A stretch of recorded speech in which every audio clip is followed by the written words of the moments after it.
سلام عزیزای دل، دوستای گلم. اومدیم مرکز خرید آرمان یا پاساژ آرمان، ولی همون مرکز خرید میگیم که وقتی اشتباه نشه. اگه وقتی پاساژی هم بود باید. حالا نگاه کنیم این جلو درب ورودی و خروجی هم ورودی. با من همراه بشین بیان داخل تا بهتون بگم.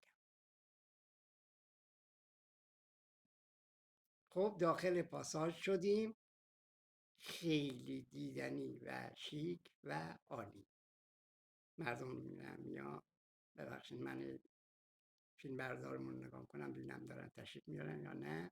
بله، اینجا مغازه ها و غرفه هایی هست که جوانای خوشتیپ مثل این آقای فروشنده و خوردنی های خیلی شیک و اصلا آدم هوس خوشمزه و عالی و چقدر زیبا.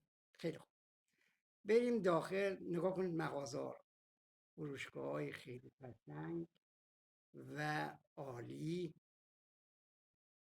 و زیبا. خب اینا مغازه های، با من همراه بشین بیان ببخشید اذیتتون میکنم، میگم بیان داخل، یعنی بیشتر چیزای دیدنی تر و جلوه های قشنگ تر رو ببینید. نگاه کنید مغازه رو. بچه ها کیف میکنن ها، مثل چیز زمان ما نیست. خب اینجا یک قسمتی هست درست کردن، آبنمای بسیار بزرگ، زیبا، قشنگ، چشم نواز. یا نگاه کنین، وای چقدر زیبا. نگاه کنین این پایین ها، پایین هم انشالله میبرم بهتون نشون.